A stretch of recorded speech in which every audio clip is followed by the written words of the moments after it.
వరంగల్లో మాజీ ఎమ్మెల్యే నరేందర్ మాట్లాడుతున్నారు. ఇప్పుడు లైవ్ చూద్దాం. వరంగల్ చౌరస్తాలో నిలబడి చెప్తున్నా, మీరు ఎక్కడైతే ప్రజలకు వ్యతిరేకంగా ప్రవర్తించినా, ప్రజలకు వ్యతిరేక విధానాలు తీసుకొచ్చినా కానీ మిమ్మల్ని ఎండగట్టడం నిజమని సత్యమని మా కార్యకర్తలు సాక్షిగా ఈరోజు మీకు చెప్పడం జరుగుతున్నది. మీకు తెలుసో తెలియదో 2 అడుగులు వెనుకకి వేసినామంటే 1000 అడుగులు ముందు వేయడానికే ఈ 3 నెలల ఓపిక. ఖచ్చితంగా మీ విధి విధానాలు, మీ పనితనం ఏందన్నది రోజు ప్రజలకు చెప్తూనే ఉంటాం. చాలా మంది ఏమేమో మాట్లాడుతున్నారంట, ఏమేమో చేస్తున్నారంట. మేము వచ్చినాం పోయినాం పైసా అని. నా ఐస లేదు, నా పైస లేదు. కథ ఏంటంటే ఇక్కడ ప్రజలకు మేలు చేయండి. ఏదైతే రంగశాయిపేటలో ఎంఎస్ఎంఈ ఉందో, స్కిల్ డెవలప్మెంట్ ఉందో, నరేందర్ దాని గురించి తాపత్రయపడి ఇక్కడ నిరుపేదల కోసం చేసినటువంటి అంశం ఇది. దానికోసం స్థలాన్ని గుర్తించి ప్రభుత్వం దృష్టి తీసుకుపోయి ముఖ్యమంత్రి గారి దగ్గర పెట్టినటువంటి ఫైల్ ఏదైతే ఉంటుందో, ఎన్నికల కోడ్ రావడం వల్ల ఆగింది. దాన్ని మొన్ననే అయిపోతుందని చెప్పి నేను చాలా కృషి చేసిన అని చెప్పి చెప్పుకుంటున్నాను. ఇంతకంటే దారుణం ఏముండదు. దానికోసం కేంద్ర ప్రభుత్వం నుంచి వచ్చినటువంటి అధికారులు విజిట్ చేసిన నిలువెత్తు సాక్ష్యాలు ఉన్నాయి, అన్ని రకాలుగా ఎవిడెన్స్ ఉన్నాయి. దాన్ని కూడా ప్రజలకు తీసుకుపోతాం. ఈరోజు హాస్పిటల్ కానీ, అదేవిధంగా కలెక్టర్ ఆఫీస్ కానీ, బస్ స్టాండ్ కానీ మా ప్రభుత్వం తీసుకొచ్చినాయి. ఇవాళ 2200 ఇళ్లు కూడా మా ప్రభుత్వం కట్టినాయని కూడా ఈ సందర్భంగా చెప్తున్నాం. ఏది ఏమైనా నిరుపేదలకు అవన్నీ చెందే వరకు కూడా మా పోరాటం ఉంటుంది. ఖచ్చితంగా ఎల్ఆర్ఎస్ మీద ఇవాళ మేము చెప్తున్నాం. ఈ రోజు ధర్నాతో మొదలైంది. రేపు జిల్లా మెజిస్ట్రేట్, జిల్లా కలెక్టర్ గా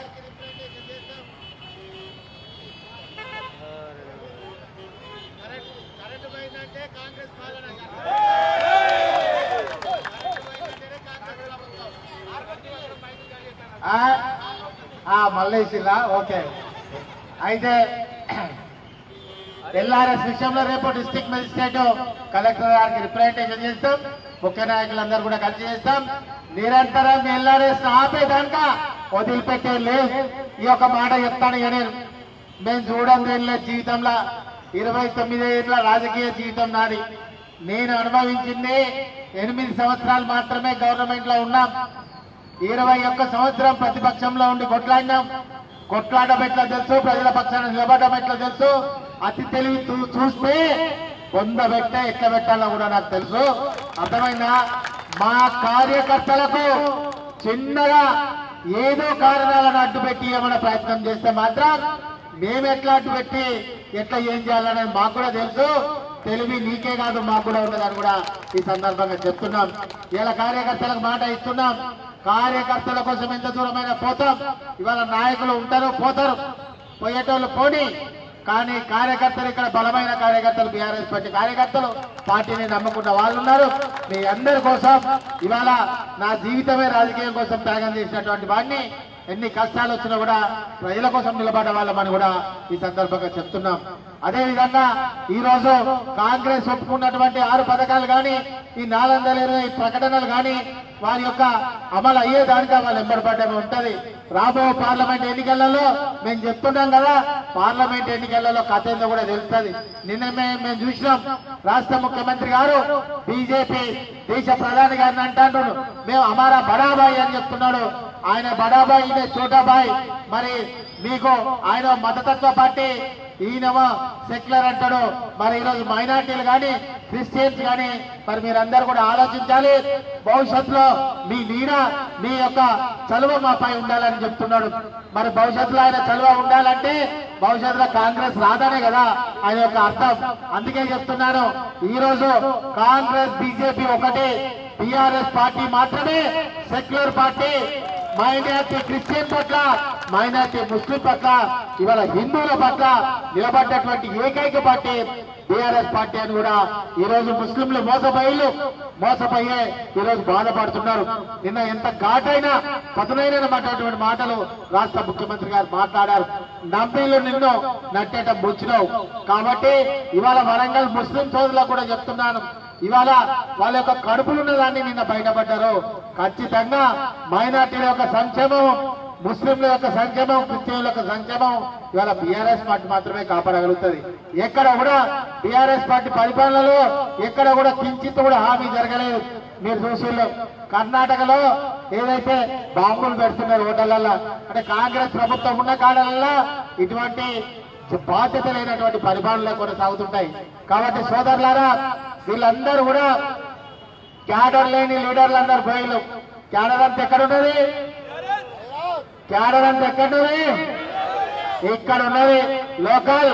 మేము చెప్తున్నాం కదా, మీరు చేసినటువంటి కథలు, వేషాలు, కబ్జాలు అన్ని ఫైళ్లు మా దగ్గరన్నాయి. అన్ని కూడా ప్రజాశిక్షణ పెడతాం. నువ్వు గంగల మునగంగానే మీరందరూ పుణ్యాత్ములు అయినారు అనుకుంటున్నారు. గంగలకు మునగంగానే పుణ్యాత్ములు కాదు, మీ పాపాల చిట్ట కూడా బయటకు వస్తుందని కూడా ఈ సందర్భంగా తెలియజేసుకుంటూ, ఏది ఏమైనా కానీ ఇవాళ మన యొక్క తెలంగాణ పెద్ద ఆయన మన కేసీఆర్ గారు రేపు బౌన్స్ బ్యాక్ మనం వస్తాం. ఖచ్చితంగా ఉవ్వెత్తున బాల్ ఒకసారి కింద పడ్డదంటే మళ్ళా ఆకాశమత్తు లేవడానికి అని కూడా ఈ సందర్భంగా తెలియజేసుకుంటూ, ఏది ఏమైనా ఎక్కడైనా చివరిగా ఒక మాట చెప్తున్నాను. నేను ఎక్కడైనా ఒకటే మాట చెప్తున్నాను. ఇటొక 500 మంది నాయకులు, అటొక 500 మంది నాయకులు ఉంటారు కావచ్చు. ఇలా కార్యకర్తలు ప్రజలే వేల కొద్ది, లక్షల కొద్ది ఉంటారు. వాళ్ళే ముఖ్యం, వాళ్ళే ప్రధానం, వాళ్ళ కోసమే పనిచేస్తాం. ఇలా ఒక నాయకులు పోయినంత మాత్రాన ప్రజలందరూ మారరు, కార్యకర్తలందరూ కూడా మారరు. కాబట్టి ఖచ్చితంగా గడప గడపకు ఆ రోజు కాంగ్రెస్ ప్రభుత్వం ఏం మాట ఇచ్చి గద్దెనెక్కిలు ఇదెందుకు నెరవేర్చలేరని ఈ పార్లమెంట్ ఎన్నికలలో గంటపదంగా చెప్పాలి. మాట చెప్పడానికి వేలు కొత్త అవసరం లేదు, పదుల సంఖ్యలో చాలు మనం మాట చెప్పడానికి. మరి ప్రజల సంక్షేమానికి తీసుకుపోతాం, ప్రజల దగ్గరికి తీసుకుపోతాం, ఆలోచన చేస్తాం. ఇక్కడ వ్యాపార వాణిజ్య వర్గాలు ఉన్నాయి, వాళ్ళందరినీ కూడా ఒకసారి ఆలోచించని చెప్తాం. ఖచ్చితంగా రాబో రోజులలో ఈ నియోజకవర్గాన్ని మీ బిడ్డగా కాపాడుకుంటాను. అధికారం ఉన్నప్పుడే కాదు, ఈ రోజు ఇక్కడ ఎప్పుడు జరిగినటువంటి పాత బస్తీ అంటారు నియోజకవర్గాన్ని ఇవాళ దీన్ని జిల్లా చేసుకున్నాం.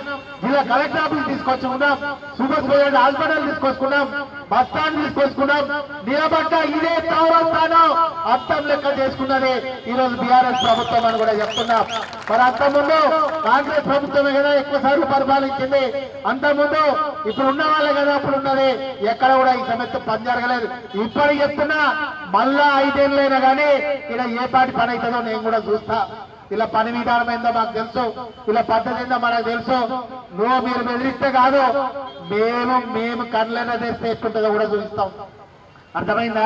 ఈ బెదిరులకు భయపడడం అయితే ఇలా తెలంగాణ ఉద్యమంలో పనిచేయడం కానీ, అదేవిధంగా ఆ రోజు చాలా ప్రభుత్వాలున్నాయి, ప్రభుత్వాలకు వ్యతిరేకంగా కొట్లాడి, ప్రభుత్వాలకు వ్యతిరేకంగా పనిచేసి, అదేవిధంగా తెలంగాణ కోసం పోరాడి పనిచేసినటువంటి మేము ఖచ్చితంగా రేపు మేము ఏం కొట్లాడినా మా వ్యక్తిగత స్వార్థాలు ఉండే, ప్రజల కోసం ఉంటది, ప్రజల పక్షాన నిలబడతాం. కాబట్టి ఇవాళ మేమందరం కూడా ఒకటే చెప్తున్నాం, ఇవాళ తెలంగాణ రాష్ట్రాన్ని తెచ్చుకున్నది తెలంగాణ ప్రజలు బాగుపడడానికి. కాబట్టి నీవు సిన్సియర్ గా పరిపాలించి, సిన్సియర్ గా నీ హామీలని కొనసాగించు, సిన్సియర్ గా ప్రజలకు ఇచ్చిన హామీలను నిలబెట్టుకో, దాన్ని మేము గౌరవిస్తాం. కానీ అడుగడుగునా 3 నెలల్లో 300 స్టేట్మెంట్లు ఇచ్చులు, ఇంతకంటే దళిద్రం ఏముండదు. 100 రోజులలో పథకాలు అమలు చేస్తాం, పూర్తి చేస్తామని చెప్పేలో ఇప్పటి వరకు ఏం లేదు. ఇంకా కొంతమంది విచిత్రంగా ఏంటంటే నిధులన్నీ మేము తెచ్చినామని చెప్తారు. ఇంతకంటే దారుణం ఏముంటుందా? నేను ఎమ్మెల్యే ఉన్నప్పుడు తెచ్చినటువంటి నిధులు తెచ్చినామంటారు. లేకుంటే హాస్పిటల్ ఏమో ఊరవతలు ఉండాలంట, మన జైలు ఏమో ఊళ్ళు ఉండాలంట. ఇంత చిత్ర విచిత్రం